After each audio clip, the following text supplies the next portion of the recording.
तो भावांतर इसमें होना नहीं चाहिए। ज्ञान वैराग्य निष्काम कर्म का भी, लोक की तो बात अलग है, जो ये परम उज्ज्वल साधन है इनका भी। मधुसूदन स्वामी ने कहा, ध्यानाभ्यास वशीकृतेन मनसा तन निर्गुणम निष्क्रियम ज्योति किंचन योगिनो यदि परम पश्यन्ति पश्यन्तु ते अस्माकं तदेव लोचन चमत्काराय भूयाचरम कालिंदी पूर्णेश यत्किमपि तन् नीलम महो धावति। विरोध नहीं किया, किसी को नीचा नहीं बताया, बुरा नहीं बताया, पर कहा भाई वो जो ऐसा करते हैं कर। ध्यानाभ्यास वशीकृतेन मनसा तन् निर्गुणम निष्क्रियम, उस निर्गुण निराकार निष्क्रिय के ध्यान के अभ्यास से जिनका चित्त ठीक हो गया है, वश में हो गया है, वो ध्यान किया करें।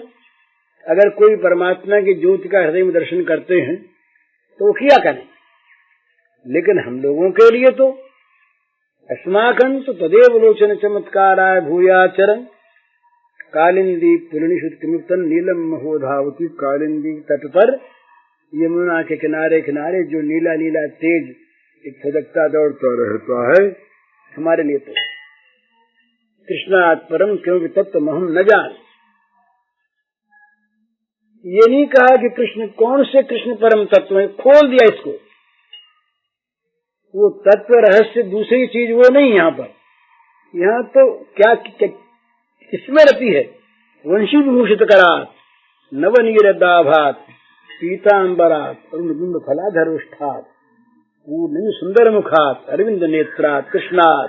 ये नहीं कि जो सब में व्यापक श्री कृष्ण है, जो अनंत गुणगणशील है, ये नहीं, ये सौंदर्य माधुर्य वाले वंशीभूषित करा नवनीरदाभात पीतांबरात अरुणबिंब फलाधरुष्ठात पूर्ण सुंदर मुखात अरविंद नेत्रात कृष्णात। ये कृष्ण, इस प्रकार के कृष्ण, इनसे परे कोई और तत्व हो तो उसे हम नहीं जानते, मधुसूदन स्वामी कहते। ये इसमें जो भावांतर है वो ज्ञान कर्मादि का भावांतर भी प्रेम को सहन नहीं होता। प्रेम जो है ये ज्ञान कर्मादि के भावांतर को भी सहन नहीं करता। जगत तो वहां रहता नहीं, दिव्य लोक लोकादि वहां रहते नहीं, कर्तव्य कर्म वहां रहता नहीं। कर्तव्य कर्म बड़ा अच्छा, इसका विरोध नहीं है, कर्तव्य कर्म करने की बड़ी आवश्यकता। कर्तव्य छोड़ दे आदमी तो क्या करेगा, पर वहाँ कर्तव्य कर्तव्य नहीं है, वहाँ धर्मा धर्म नहीं। त्यज लोक धर्मान धर्म सततम त्यज लोक धर्मान, सारे लोक धर्मों का वहाँ परित्याग हो गया अपने आप। वो भगवान ने कहा कि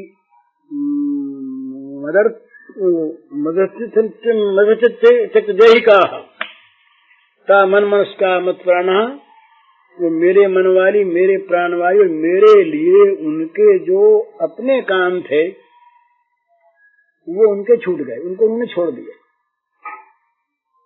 तो वो लोक धर्म ही नहीं रहा।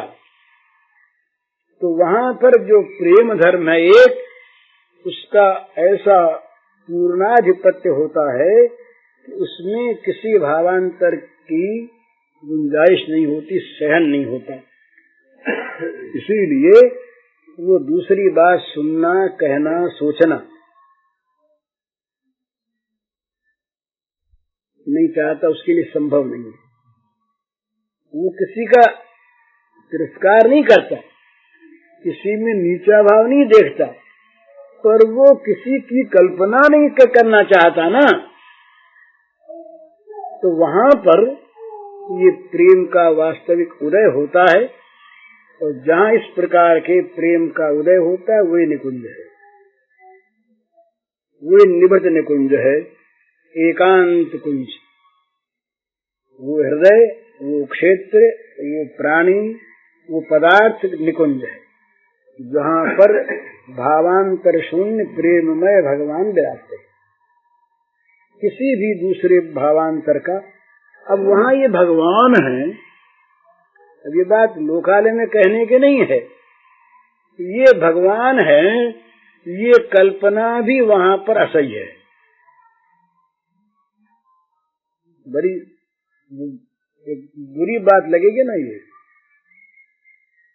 पर भगवान की कल्पना होते ही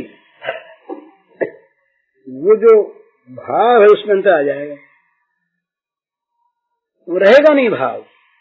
भगवान के साथ ही ऐश्वर्य आ जाएगा और ऐश्वर्य के साथ ही उस भाव का ह्रास हो जाएगा। इसलिए वात्सल्य में तो भगवान ने अपनी लीला से माँ के भावों को हमेशा रोका और भावांतर नहीं आने दिया, मुंह में विश्व दिखाई दिया। ऐश्वर्य आ गया थोड़ी देर के लिए, मैया ने देखा मुंह में, बोले तेने मिट्टी खाई, मुंह खोल। बोले मैया नहीं खाई, सब झूठ बोलते हैं, सर्वे मिथ्या संशय, सब झूठ बोलते हैं, दाऊ भी झूठ बोलता है, सब झूठ बोलते हैं। यहाँ भगवान के झूठ बोले? जिस भाव में भगवान बोल रहे थे उस भाव में मिट्टी उट्टी कुछ नहीं है, तो ठीक बोले। तो अब माँ को फिर ऐश्वर्य शक्ति ने देखा कुछ दिखा दे, तो क्या खोल मुंह, मिट्टी देखेंगे, तो मिट्टी का सारी मिट्टी दिखा दी अंदर, तमाम विश्व ब्रह्मांड तमाम मुख में। उसमें फिर वो मथुरा मंडल भी, उसमें गोकुल भी, उसमें नंद बाबा का घर भी, उसमें वो कक्ष भी, यशोदा मैया भी और श्याम सुंदर भी। वो लगती लिए वहां पर मैया खड़ी, अंदर देखा तो मैया को एक बार जरा सा ऐश्वर्य का भान हुआ। भगवान ने देखा ठीक नहीं, बस वहीं पर लीला शक्ति ने मैया के मन में ये भाव ला दिया, अरे ये तो राक्षसों का कोई उपद्रव है, राक्षस बहुत आते हैं, वो मायावी लोग हैं, तो ये नहीं, मेरे बच्चे के मुंह में सब क्या है, ये कुछ नहीं, ये तो वही निर्दोष है। वो 2 अंगुल रस्सी छोटी रह गई, नहीं बंधी, और जब मैया ने अपनी साधना, अपने परिश्रम को विफल मान लिया, श्री कृष्ण पर आश्रित हो गई, 2 अंगुल की वो कमी दूर हो गई, भगवान बंध गए। तब मैया ने सोचा कि ये तो बंध गया ना, इसमें कुछ होता तो बंधता थोड़े ही, ये तो नाच कूद रहा था तो मैं ठीक गांठ लगा नहीं सकी, इसलिए नहीं बंधा, नहीं ये तो वही बच्चा है जो पहले था, पहले नहीं बंधा रहा, अब बंध गया, तो क्या कारण है, कोई पहले दूसरा था, दूसरा थोड़ी आ गया, ये तो मैं गांठ लगा नहीं सकी ठीक, तो वहां भगवत्ता प्रकट नहीं होती। तो इस प्रेम में भगवत्ता भी असह्य होती, भगवत्ता की गुंजाइश नहीं रहती प्रेम में। अन्य भावांतर की बात दूसरी, भगवान भगवान है ये भाव भी वहां नहीं आना चाहिए। ये बात कहने में बहुत बुरी मालूम होती है और कहनी चाहिए भी नहीं, इसका अर्थ दूसरा भी लोग ले सकते हैं, परंतु वस्तु तो है ही है कि वहां भगवान में भगवान की कल्पना भी भावांतर ला देती है। ज्ञानान की बात तो अलग, कहने पर भी नहीं आती। उद्धव ने बहुत समझाया उनको, गोपियों को, पर उनके समझ में बात आई नहीं, समझ में बात आई नहीं। तो क्यों नहीं आई? इसलिए नहीं आई कि वहां प्रेम जो था ये अपना पूर्ण साम्राज्य जमा चुका, वहां पर अन्य भाव के लिए, अन्य किसी के लिए स्थान नहीं।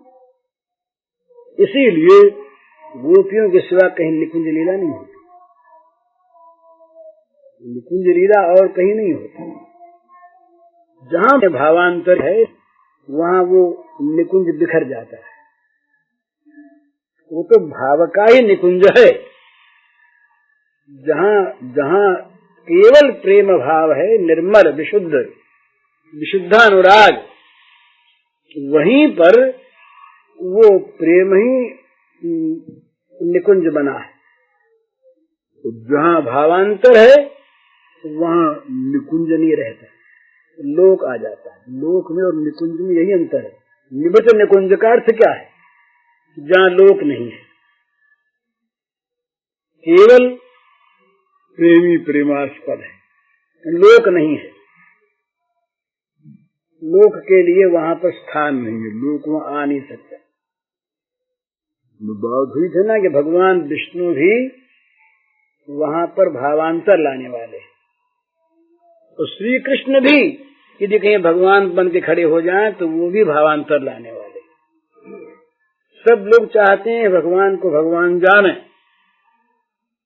पर ये प्रेम चाहता है कि भगवान है कि नहीं हमें मतलब नहीं, भगवान हो चाहे न हो, हमारे अपने हैं, हम उनके, बस वो चाहे कोई हो। विशुद्ध प्रेम में कौन क्या है ये जानना आवश्यक नहीं होता। ये जानना जहाँ आवश्यक होता है वहाँ उस ज्ञान वाली चीज से प्रेम है, इससे प्रेम नहीं है। तो गोपी इस भावांतर से शून्य सर्वथा और सर्वदा प्रेम रूपा है। इसीलिए भगवान की निकुंज लीला श्री गोपी मंडल में ही सिद्ध होती है, अन्यत्र नहीं।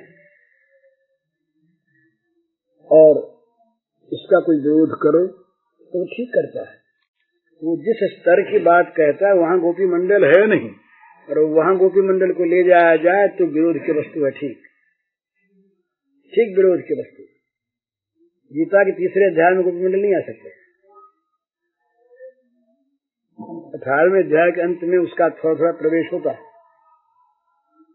इस अध्याय नहीं आ सकता। तो क्या गीता भी 2, 4, 5 है, जो शंका की चीज है, तो गीता 2, 4, 5 तो नहीं है, पर भगवान की लीला अनंत है। कहीं वो कैसा स्वांग लाते हैं, कहीं कैसा स्वांग लाते हैं, कहीं कैसा स्वांग लाते हैं, तो उनके स्वांग के अनुसार ही लीला का प्राकट्य हुआ करता है। तो इसलिए ये जहाँ विशुद्ध प्रेम है, विशुद्ध प्रेम चर्चा है, विशुद्ध प्रेमियों का संग है, वहाँ भावांतर के लिए गुंजाइश नहीं। इसलिए इनका प्रचार न करके सदाचार का प्रचार करना चाहिए, राम भक्ति का प्रचार करना चाहिए, राम का प्रचार करना चाहिए, रामायण का प्रचार करना चाहिए, जो सब में विशुद्ध भाव पैदा कर दे और सब के अंदर सदाचार बढ़ा दे, भोगों से प्रवृत्ति को हटा दे, इसकी आवश्यकता है। ये तो भित्ति है। आप ये समझिए कि ये मधुर जो है प्रेम, ये तो अंतिम रति है। दास रति के पहले शांत रस की आवश्यकता है, और शांत में सारे काम हो जाते हैं, भूमिका तैयार हो जाती है। विषय आसक्ति, विषय कामना, स्व ममता, ये शांत रस में सब विलीन हो जाते हैं, तब वो दास्य के योग्य होता है। क्यों ऐसी बात है कि दास्य भाव में अपना स्वरूप सामने नहीं रहता केवल सेवा का स्वरूप। जहाँ दास ये देखता है इससे मुझे क्या लाभ होगा, कितना वेतन मिलेगा, मेरे घर का खर्च चले गया नहीं, मेरे परिवार का क्या होगा, मेरा क्या होगा, वहाँ ये दास भाव नहीं है। मालिक भली दिखा दें उसके घर को, वो जो दास है वो तो केवल दास ही है, सेवा ही उसका स्वरूप है, सेवा ही उसका जीवन है। उसकी इंद्रियां, उसका मन, उसकी बुद्धि सब के सब सेवा में संलग्न हैं, अपना विषय कोई नहीं चाहते। इसीलिए ये भक्तों ने, वैष्णवों ने, महात्माओं ने शांत रस को दास रस के पहले भूमिका के रूप में ग्रहण किया है। शांत रस हुए बिना दास रस नहीं आता, दास से हुए बिना सख्य नहीं आता। ये क्रम नहीं है, सीधा भी माधुरी भाव हो सकता है, पर उसमें सब चीजें रहेंगी। जो सच्चा सख्य भाव है उसमें दास और शांत दोनों रहेंगे ही। वात्सल्य में दास, सख्य और शांत रहेंगे ही, और मधुर में चारों रहेंगे। वहाँ वात्सल्य भी है, सख्य भी है, दास्य भी है, शांत भी है। तो शांत से रहित प्रेम नहीं होता, ये समझने की चीज है। शांत भाव से रहित प्रेम वो प्रेम नहीं है, विकार का नाम प्रेम वहाँ पर है। अपनी इंद्रियों का विकार शांत नहीं, अपने मन का विकार शांत नहीं, भोगाकांक्षा अपनी मिटी नहीं, संसार के प्राणी पदार्थों में मेरापन भरा हुआ, बात बात में अहंकार नाचता है, और स्वयं की जहाँ पर पद पद पर अनुभूति होती है वहाँ दास्य भाव ही नहीं आवे। तो शांत भाव भूमिका है, लेकिन जहाँ इस भाव की जागृति हो जाती है, मधुर प्रेम की, अनन्य प्रेम की, वहाँ फिर दूसरे के लिए गुंजाइश नहीं रहती। इसलिए ये प्रचार की वस्तु नहीं, प्रच्छन्न गुप्त वस्तु है, हृदय का अमूल्य धन है,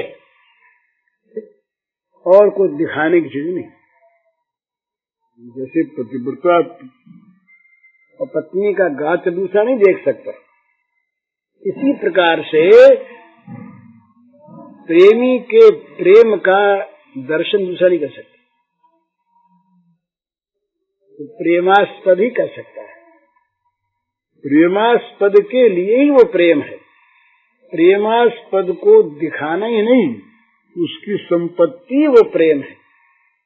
प्रेम कहीं दिखाया नहीं जाता, प्रेम का प्रचार नहीं किया। बोले हम तो भगवत प्रेम का प्रचार करते हैं, इसका अर्थ है हम भगवत प्रेम के नाम पर इस पांच भौतिक पिंड का प्रचार करते हैं, इसका प्रचार करते हैं। प्रेम का तो प्रचार होता नहीं, वो तो गूंगा बना देता है, वो तो बोलती बंद कर देता है। बोलेगा कैसे, वाचाल कैसे होगा? वो वाचाल नहीं होता, व्याख्यान दाता प्रेमी नहीं होता, बहुत बड़ा लेखक प्रेमी नहीं होता।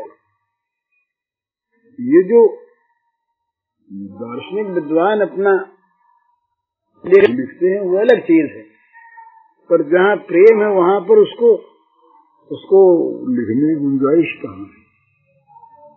तो चैतन्य महाप्रभु का जो भाव है वो वहाँ पर पागल है, पागल है,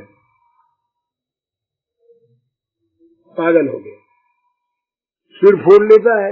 जाओ जाओ भाई, तो सिर फोड़ लेता है, दीवार की वो नाक घिसता है। चैतन्य इतना बड़ा विद्वान, ये गंभीरा में आता है, वो रगड़ लेते थे अपने चेहरे को दीवार से। कृष्ण के वियोग में वो क्या दया की बात तो थोड़ी ही है, वो तो प्रेम का मूर्तिमान विग्रह है। उनके रोने से आंसू का फुवारा छूटता है। भागवत में कहा भुवनम पुनाति मद्भक्ति युक्तो भुवनम, वो जो है भक्त जो ऐसे हैं वो त्रिभुवन को पावन कर दिए। ये त्रिभुवन को पावन कर प्रचार नहीं करते, मंच नहीं बनाते व्याख्यान देने के लिए, परंतु उनका जो भाव है वो भाव त्रिभुवन को पावन करने के लिए मद्भक्ति युक्तो भुवनम पुनाति, वो जो मेरे ऐसे भक्ति युक्त हैं तो त्रिभुवन को पावन कर देते, पवित्र कर देते। उनका रहना है, उपदेश उनका नहीं होता, उपदेश तो उनका उनके जीवन से कोई अधिकारी ले ले, अधिकारी ले ले। अनधिकारी जो है वो अपने अपनी भाव लेते हैं। बोले चैतन्य ने जात पात को मिटा दिया, आज के लोग लेंगे, बोले इसमें वो आदर्श है। अरे जात पात थी कहाँ हो पूरी? जात पात के क्षेत्र में जब तक वो थे तब तक जात पात मिटाया नहीं, और जब जात पात रही नहीं, रह गए श्री कृष्ण, और प्रेमी श्री कृष्ण में जात, वो जात पात से ऊपर उठे हुए हैं। तो जात पात से जो ऊपर उठे हुए हैं वहाँ जात पात की बात आती कैसे? पर हम उनकी जात पात छोड़ने को लेकर के अपनी जात पात छोड़ दी, तो अपने स्तर की चीजें। तो अपनी अपनी आंख से लोग भगवान को देखते हैं, भगवत प्रेम का भी अपने माना हुआ अर्थ लगाते हैं, ठीक है।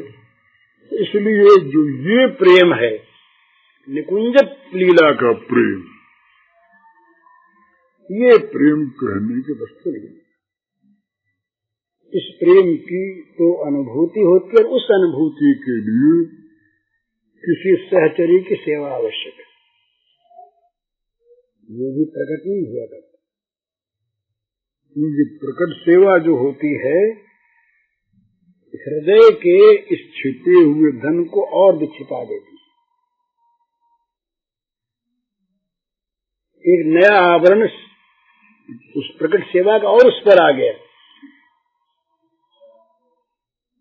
इसलिए ये जो चीज है, ये बस हृदय में ही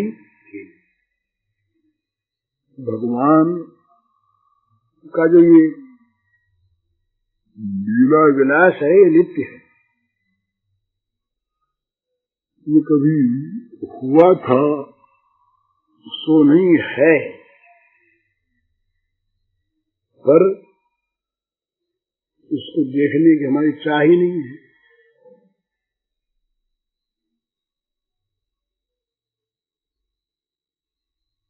अन्य आश्रय में तो अन्य की सत्ता का त्याग, जो जगत का त्याग तो अपने आप होगी। तो कल्पना के अनुसार किसी सखी की कल्पना कर ले पहले, कल्पना सत्य हो जाएगी, क्योंकि सत्य राज्य का असत जगत का कार्य नहीं।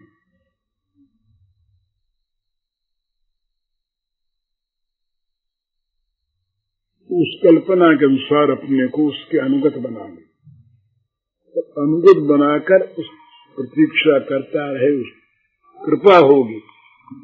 कभी कभी अपने साथ निकुंज सेवा में हमें नियुक्त कर देगी। तो वो लगाने लगेगी जहाँ सेवा बन। श्याम सुंदर ने जहाँ देख लिया और उसने कह दिया कि भाई ये ऐसी है, ठीक है, तो भगवान उसकी बात पर विश्वास।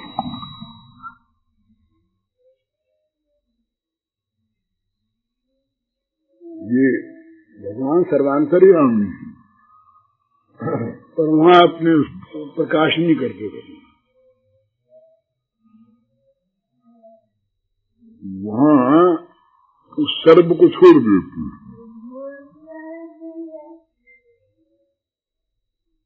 उस सर्वातीत भाव भी छिपा लेते हैं। वहाँ तो वो प्रेमास्पद प्रेष्ठम लभते कहा, तो ये नहीं कहा मोक्ष मिल जाए, ये नहीं कहा। तो भगवान जो प्रियतम है, अब ये बड़ा सुंदर अच्छा भाग, वो सबके प्रियतम है, वो सब में प्रेम दान करते हैं और अपने को सबके साथ प्रेम करना चाहिए। ये बड़ी अच्छी भावना, यही करने की है पहले, पर वहाँ ये नहीं है। वहाँ में सर्व है, सर्वहित की कोई कल्पना है, बना जो सर्वे नहीं है तो हित रहित क्या होगा। ये तो जो प्रेम की बात तो नहीं, ऊंचे स्तर पर हुए हो। गए एक महात्मा के पास एक बार, घनश्याम जी साथ थे, हम लोग गए, हमारा जगत का क्या होने वाला है, जगत वालों से पूछो क्या होने वाला है।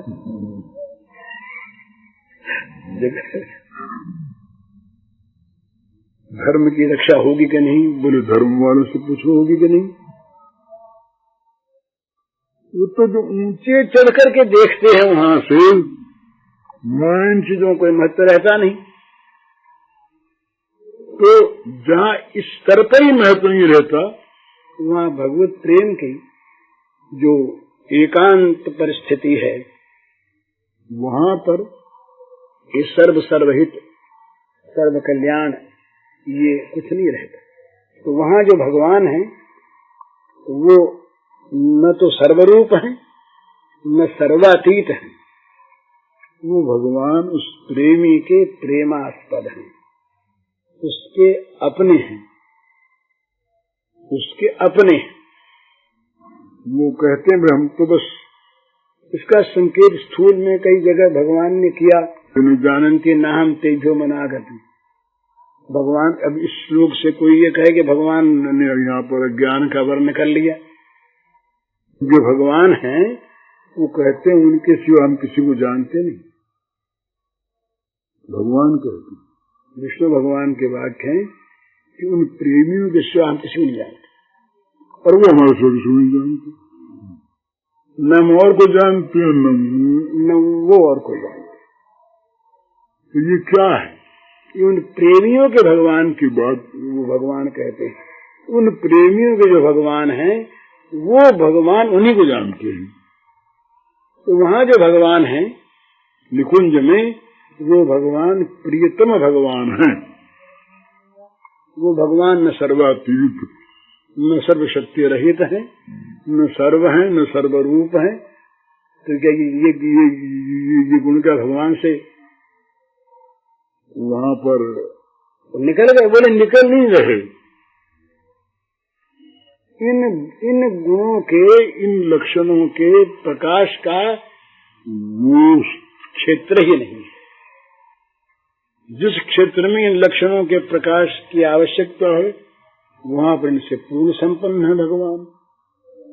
ऐश्वर्यवान है, सर्वसमर्थ है, सर्वमय है, सर्वातीत है, सर्वांतर्यामी है, सर्वतो चक्षु है, सर्वसमर्थ है, कर्तुम अन्यथा कर्तुम सर्वसमर्थ है। यहाँ भगवान पराधीन भी हो जाते हैं। यहाँ भगवान चाहने वाले भी होते हैं, यहाँ भगवान खाने पीने वाले भी होते हैं, यहाँ भगवान आराम चाहने वाले भी होते हैं। मने बड़ी नीची बात है ना। हम तो कहते हैं भाई कोई ज्ञानी आदमी है और वो किसी से कह करके अपनी सेवा करवा ले तो बड़ा नीचा है, वो ज्ञानी कहेगा। ये ठीक है, बहुत ठीक है, पर वहाँ तो भगवान की कभी इच्छा होती है, कह देते हैं कि आज तो भाई हमें चीज खाने की इच्छा, बना के लाना। तो उसमें उनको न लज्जा है, न संकोच है, न उनके भगवत्ता में कोई बाधा है। प्रियतम भगवान, प्रियतम भगवान और ईश्वर भगवान, परमात्मा भगवान, ब्रह्म भगवान, ये है एक ही, पर सब अलग अलग है। इसीलिए ब्रज भक्तों ने इन्हीं कृष्ण के 3 रूप माने हैं। ब्रज के भगवान, गोकुल के, वृंदावन के भगवान, और मथुरा के भगवान, और द्वारका के भगवान। तीनों के अलग अलग भक्त हैं और अलग अलग तीनों के भाव हैं। और फिर ब्रज में भी 3 भाव हैं, माता पिता के भगवान और मित्रों के भगवान और सखियों के भगवान। इनके भी अलग अलग स्तर। एक ही भगवान एक ही है, पर ये प्रेम राज्य जहाँ पर है वहाँ पर भावांतर न हो। भावांतर हुआ कि प्रेम नष्ट हो गया, और जो नष्ट होता है वो प्रेम हुआ ही नहीं। प्रेम अभी हुआ नहीं, प्रेम होने के बाद नष्ट नहीं होता। प्रेम की छाया वाया कहीं कुछ आती है। तो भावांतर न हो, इसलिए भगवान भी वहाँ पर उसी भाव में ठीक ठिकाने से मूर्तिमान होकर उसी प्रकार का वो रस देते लेते। यशोदा की गोद के भगवान हमेशा यशोदा की गोद के भगवान। वो माँ से डर जाते हैं। जब सखियां आती हैं उलाहना देने, तो सखियों की तरफ जब देखते हैं तब उनकी आंख दूसरी रहती है वहीं पर, और वही आंख जब माँ की तरफ हो जाती दूसरी जाती है। स्वाभाविक, क्योंकि भावांतर वहां असह्य होता है। प्रेम में भावांतर के लिए गुंजाइश नहीं। तो भावांतर शून्य जो केवल और केवल